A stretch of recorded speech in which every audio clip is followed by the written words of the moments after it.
Senhor Todo-Poderoso Deus, ordeno que tragam todos os seus dízimos aos depósitos do templo, para que haja bastante comida na minha casa.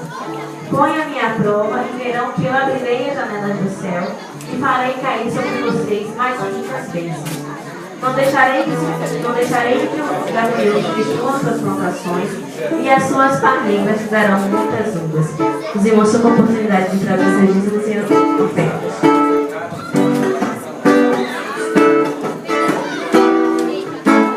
Alegrem-se os céus, regozijem-se a terra, e digam-se entre as nações: o Senhor reina. Alegrem-se os céus, regozijem-se a terra, e digam-se entre as nações: o Senhor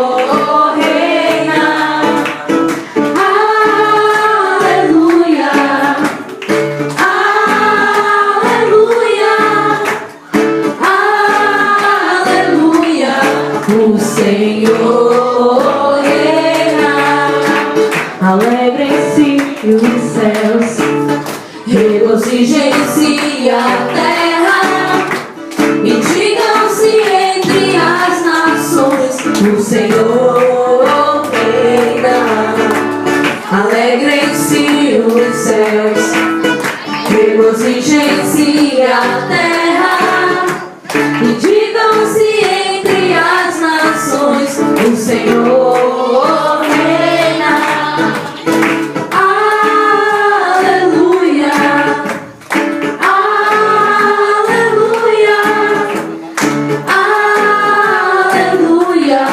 O Senhor reina, o Senhor reina, o Senhor reina. Os irmãos possam estender suas mãos aqui, vamos estar orando todas as ofertas. Senhor Deus maravilhoso Pai, muito obrigado, Senhor, por estar conosco, Senhor, e nunca ter nos deixado. Muito obrigado, Senhor, porque às vezes murmuramos, meu Pai, mas o Senhor conhece nossos corações, já pedimos perdão, meu Pai. Em nome de Jesus, Senhor, que o Senhor vai tomando a vida de cada um aqui agora, meu Deus. Vai tomando a vida das pessoas que não têm emprego, vai abrindo portas que não têm portas, Senhor. Vai abençoando aquelas pessoas que já estão empregadas, meu Pai. Em nome de Jesus, meu Pai, que esse dinheiro seja usado conforme a tua vontade, conforme a melhoria da tua casa, meu Pai. Nunca te deixe faltar nada. No nome de Jesus. Amém. Irmãos, o Senhor, Ele conhece nossos corações. Ele conhece o nosso desejo. E o tema, ele é bem claro. Ainda há uma esperança. Mesmo que a gente venha cair, ficar meio fraco, porque pensar que Deus não está olhando para a nossa necessidade, mas Ele olha. Mas mesmo assim você vai pedir a Deus para sondar o seu coração. Você vai pedir para Ele encontrar o melhor. Amém?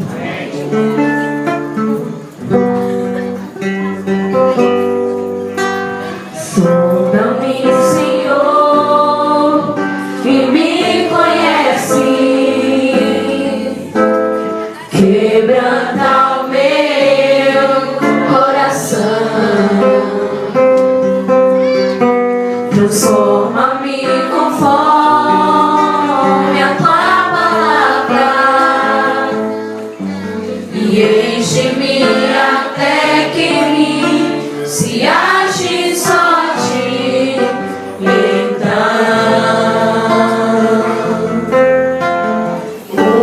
usa-me, Senhor. Usa-me como um farol que brilha à noite, como ponte sobre as águas, como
Vamos ficar mais uma vez de pé, nós vamos ouvir a palavra de Deus.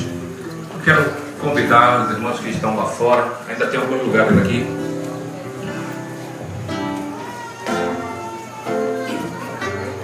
Antes de nós ouvirmos a palavra de Deus, eu gostaria de te convidar a mais um minuto de reflexão. Se você pudesse fechar seus olhos aí onde você está. Talvez você tenha tido uma semana das piores da sua vida. Talvez você tenha tido um dia muito difícil. Mas eu quero te dizer que o Espírito de Deus está aqui nesta noite e quer te ajudar.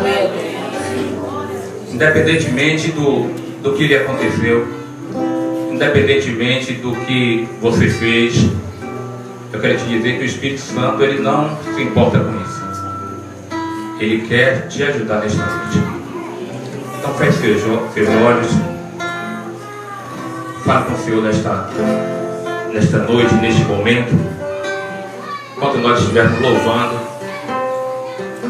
você estará com a oportunidade de falar com Deus. Amanhã se inicia mais uma semana comercial, tudo volta, tudo recomeça. Então vamos pedir a Deus que nos dê uma semana de paz. Louvemos ao Senhor.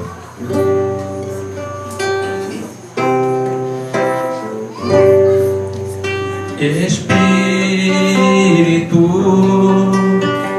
enche a minha vida, enche-me com teu poder, pois em ti eu quero ser. Espírito, enche o meu ser. Espírito, enche a minha vida, enche-me com teu poder, pois em ti eu quero ser. Espírito, enche o meu ser. As minhas mãos eu quero levantar e em louvor te adorar. Meu coração eu quero derramar diante do teu altar. As minhas mãos eu quero levantar e em louvor te adorar. Meu coração eu quero derramar diante do teu altar. Espírito, enche a minha vida, enche-me com teu poder, pois em ti eu quero ser. Espírito, enche o meu ser. Espírito, enche a minha vida, enche-me com teu poder, pois em ti eu quero ser. Espírito, enche o meu ser.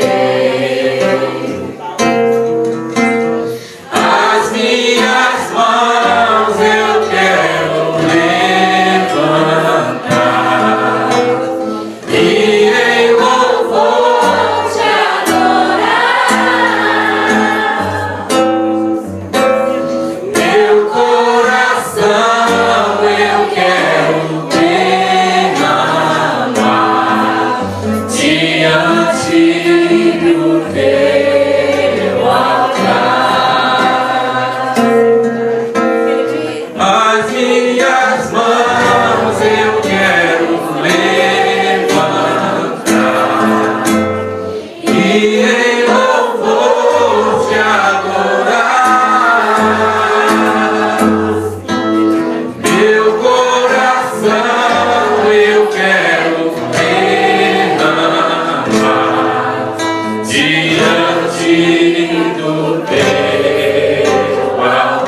Senhor já nos proporcionou até aqui, Deus.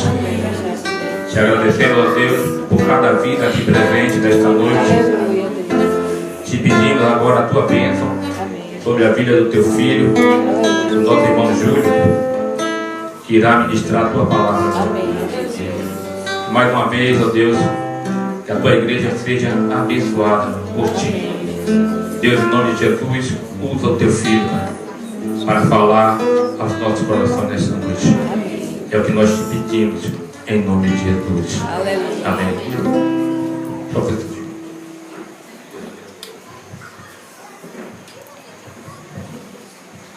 A paz do Senhor, irmãos. Amém. Poder sentar. Para mim, assim, é de praxe, né? Toda vez que o pregador é convidado, ele sempre fala que é um prazer.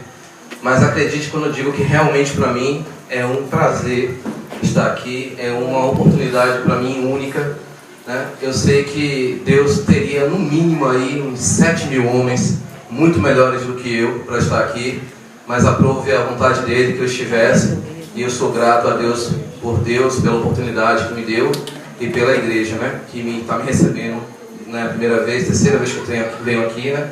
E graças a Deus tem sido uma bênção para a minha vida. Eu queria iniciar minha palavra contando uma ilustração que eu vi hoje de manhã e que no decorrer do dia eu fiquei pensando, assim, meditando nela. É uma história que eu vi que diz o seguinte: um jovem na sua cidade, ele observava que estava tudo muito errado na sua cidade, as coisas não estavam indo muito bem, e ele decidiu fazer algo. Ele pegou um banquinho, colocou no meio da cidade e começou a pregar e a falar o que deveria ser mudado naquela cidade. E falou, e as pessoas não deram a mínima atenção. Continuavam passando de um lado para o outro e ninguém deu atenção a ele. Ele ficou, até que um visitante de uma cidade próxima passou e observou aquele jovem falando longamente ali o que estava errado, o que precisava ser mudado, e ficou observando e pensou consigo: se as pessoas ouvissem o que aquele jovem está falando, muita coisa mudaria nessa cidade, a cidade se tornaria uma cidade melhor, um local melhor. E foi embora.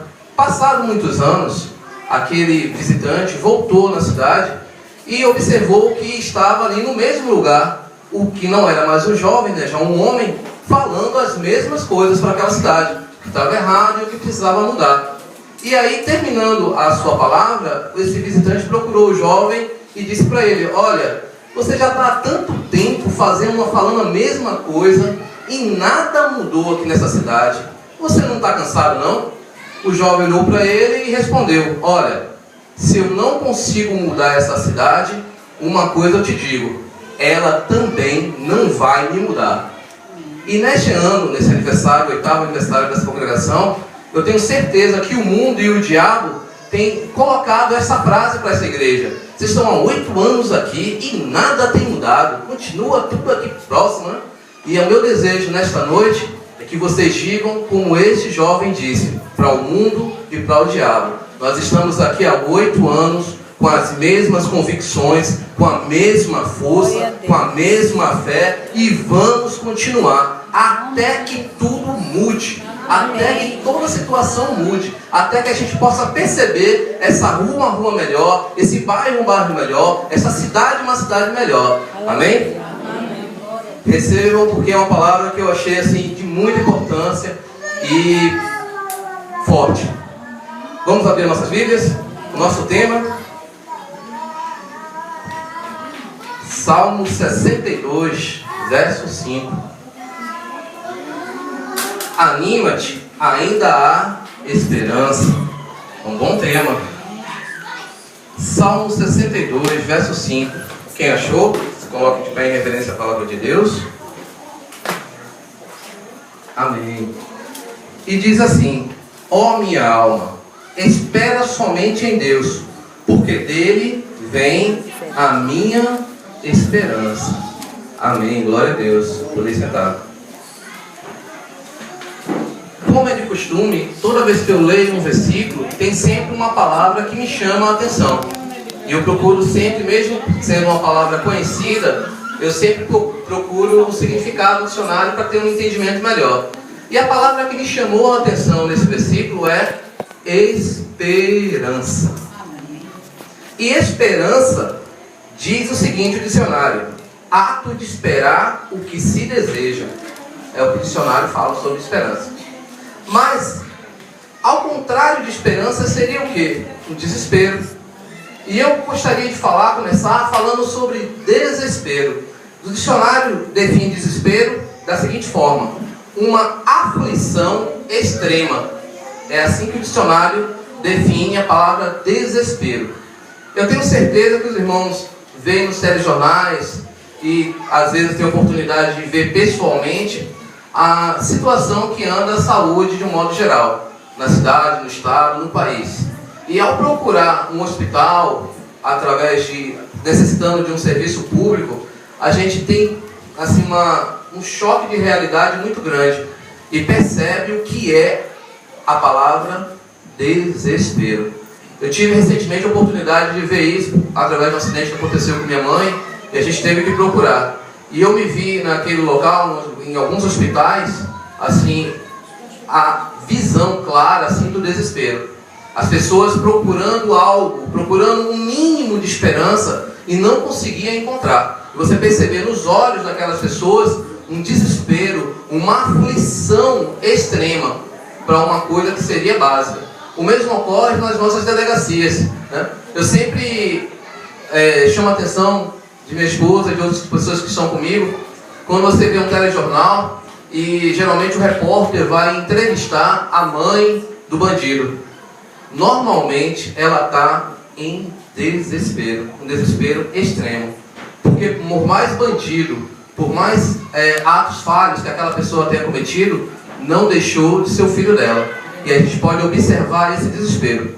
Então assim, eu vou falar muitas coisas essa noite, mas eu gostaria de deixar uma coisa que você aprendesse e não esquecesse nunca mais. Cristão, servo de Cristo, não pode entrar em desespero. Amém? Amém. Crente não entra em desespero. E já já eu vou explicar o motivo. Abra aí suas Bíblias.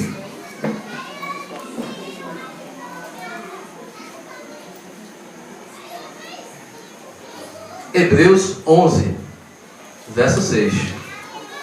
Deixa abertinho aí.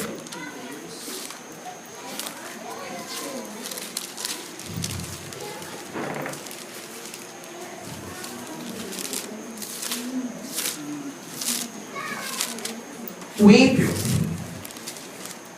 a pessoa que não conhece a Deus, que não teve a oportunidade de aceitar Jesus Cristo como seu Senhor e Salvador, em uma situação extrema, ela entra em desespero. E o desespero dela leva ao pecado. O desesperado, o passo seguinte é o pecado. É muito comum a gente ouvir os telejornais, as revistas, jornais, enfim, e você vê as pessoas justificarem o seu mau ato por causa do desespero. Olha, eu roubei porque não tinha que comer meu filho e eu entrei em desespero. Olha, eu fiz isso porque eu entrei em desespero e não havia outra solução. Então assim, o passo seguinte ao desespero é sempre o pecado. Entrou em desespero, o passo seguinte é o pecado. Hebreus 11, 6 diz assim: ora, sem fé é impossível agradar-lhe, porque é necessário que todo aquele que se aproxima de Deus creia que Ele exista e que é galardoador dos que o buscam. O passo seguinte da esperança é a fé. Todo aquele que espera em Deus, ele exercita a fé. Por isso o desespero não tem vez na vida do cristão. Porque o cristão, quando ele se vê numa situação desesperadora, numa situação difícil, ele vai ter esperança. E a esperança dele vai levar ele até a experiência. E a experiência dele vai aumentar a sua fé. De forma que ele não vai agir da forma como uma pessoa sem Deus agiria. Por isso que eu costumo dizer: crente não se desespera. Quanto mais for a aflição do crente, mais firme ele vai ficar. Sabe por que a Igreja do Brasil não cresce a números astronômicos? porque ela não é perseguida. O diabo, ele adotou uma estratégia diferente no Brasil. No Brasil, ele adotou a estratégia da liberdade. Olha, tudo é permitido. Você pode tudo, né? Antigamente dizia que crente não pode nada. Hoje é o contrário. Diz que crente pode tudo. E aí é na liberdade, na liberdade, na liberdade, na liberdade. Mas o crente cresce mediante a aflição. O crente cresce mediante a perseguição. Quanto mais perseguido você estiver sendo na sua vida, é uma oportunidade que você está tendo de crescer, de exercitar a sua fé, de exercitar a esperança em Deus. Falando em esperança, existe a verdadeira esperança, que é a esperança em Deus. Por que verdadeira? Porque somente Deus pode todas as coisas. Amém. Somente Deus pode resolver todos os problemas. Eu participei de um evento certa vez e eu ia me ausentar de casa durante 3 dias. E o pregador falou algo que eu nunca mais esqueci na vida. Ele disse assim: olha, Deus me revela que tem muita gente preocupada com sua família aqui. E era verdade, tinha muitos pais, filhos preocupados com a família que estava deixando. E ele disse a seguinte frase: raciocine comigo. Se Deus não pode cuidar da sua família, você também não pode. Essa frase me tranquilizou na mesma hora. Eu fui para o evento, participei, voltei e foi uma bênção. Porque naquele momento, a minha fé e a minha esperança davam conta de que Deus iria cuidar da minha família e que nada de mal iria acontecer. Fui, voltei e minha família estava em paz. Mas o ímpio não tem essa oportunidade. O ímpio, por não conhecer, se desespera. E ao se desesperar, ele peca. O crente, ao ser perseguido, ao se desesperar, ele busca refúgio na sua fé. Abram aí Romanos 14, 23.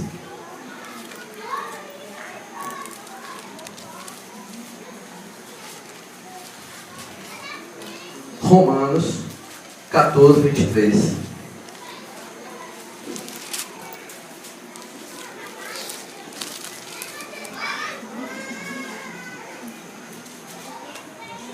Diz assim: mas aquele que tem dúvida, se come, está condenado, porque não come por fé. A parte que me interessa é essa. E tudo que não é de fé é Pecado. Amém. O crente não vive sem fé. A força motora do crente é a fé.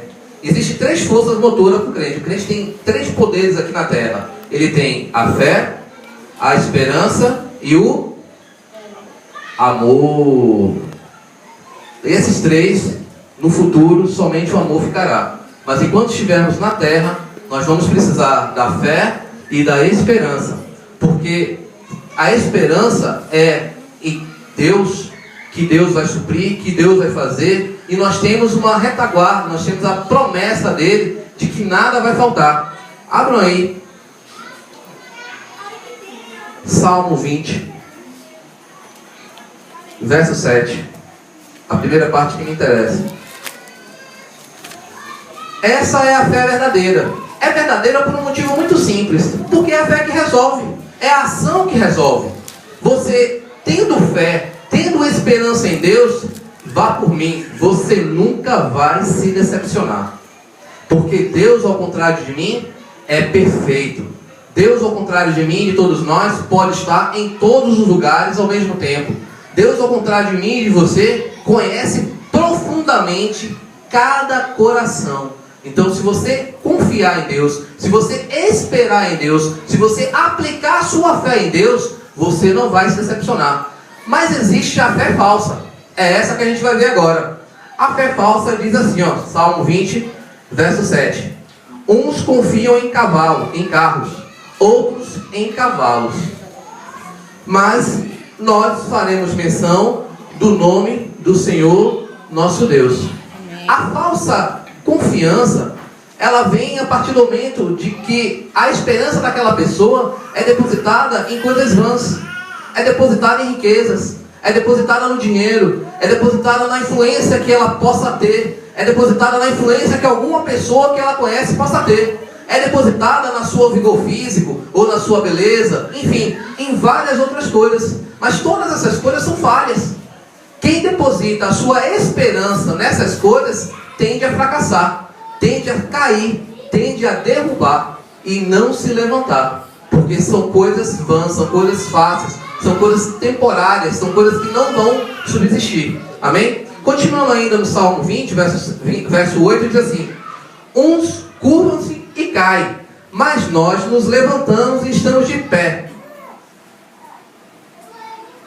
Toda vez que um cristão cai, ele cai para a glória de Deus, porque ele vai se levantar mais forte e mais vigiante, mais resistente, e da próxima vez ele não vai cair com tanta facilidade. Toda vez que a igreja sofre um tombo, ela volta mais forte. Amém. O período que o evangelho mais cresceu na humanidade é o período da perseguição. A igreja, quando ela foi perseguida, ela cresceu de forma sublime. Ela cresceu e chegou até nós, e até todos os cantos da terra. Hoje, nós temos alguns países onde o evangelho é muito perseguido. E por mais que se esforcem, o evangelho vai crescendo, crescendo, crescendo, crescendo. Na semana passada, nós estamos no mês de missões, e nesse mês a gente fala muito dos missionários, e a gente ouve muitos relatos. E a gente ouviu um relato lá na igreja, que o culto na Índia, entre dois irmãos, é um conversar pessoal. Para um irmão de frente para o outro, troca duas conversas, pronto, é o culto. Que culto maravilhoso, hein?